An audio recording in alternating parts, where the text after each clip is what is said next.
नाज़रीन, कच्चे जी दे बम्बई में ज़मीन ते कब्ज़े बाद बासर ज़रदारी दुर जे माण्हुनि जी फायरिंग में मारिजी वियल 5 ॻोठाणनि अयाज़ भंड, पीरसन शेर मोहम्मद उर्फ़ टोहू भंड, साबन भंड, अकमल भंड, माशूक भंड जा लाश मक़तूलनि जे वारसनि पारां नवाब वली मोहम्मद में नेशनल हाईवे ते रखी 35 कलाकनि खां धरणो जारी आहे। मयतुनि खे धरणे वारे हंधि घुसल ॾिनो वियो, जॾहिं त गर्मी सबबि मयतुनि खे बर्फ़ में रखियो वियो आहे, जॾहिं त सोग में नवाब वली मोहम्मद शेर मुकमल तौर ते बंदि रहियो।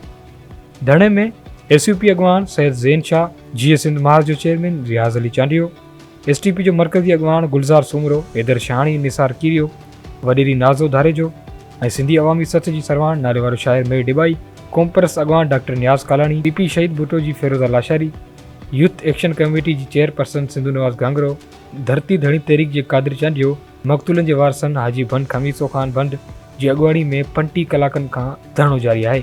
ॻोठाणनि मुतालबो कयो आहे त PP MPA हाजी अली हसन ज़रदारी, मोहसिन ज़रदारी, आबिद ज़रदारी, शहज़ादो ज़रदारी, मुहर्रम मेमून ऐं ॿियनि मथां केस दाख़िल करे जवाबदार गिरफ़्तार कया वञनि ऐं असांजा खंबे गुम कयल माण्हू ग़ुलाम हैदर भंड, मोहम्मद मेहर खे आज़ादु करे ऐं ज़मीनुनि तां कब्ज़ो ख़तमु करे ज़मीनूं असांजे हवाले कयूं वञनि।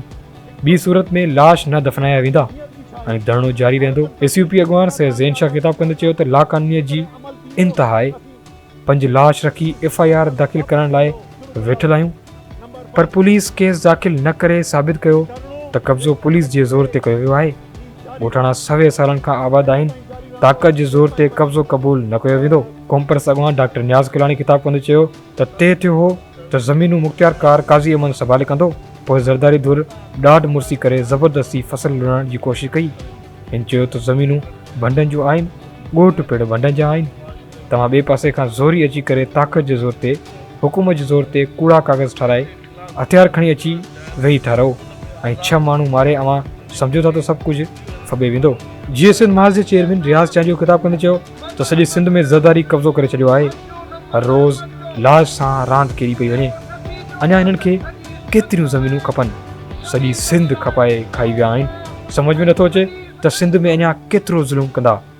ॿिए तरफ़ वाक़े जो केस दाख़िल न थियण ऐं जवाबदार गिरफ़्तार न थियण ख़िलाफ़ सिंध एक्शन कमेटी पारां हंगामी प्रेस कॉन्फ्रेंस कंदे धरणो जारी रखण जो ऐलान।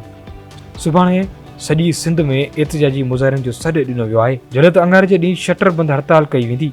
नेशनल हाईवे ते धरण सबबि ॿिन्ही पासनि खां हज़ारे गाॾियूं बीठल आहिनि, जंहिं सबबि मुसाफ़िर सख़्तु परेशान आहिनि।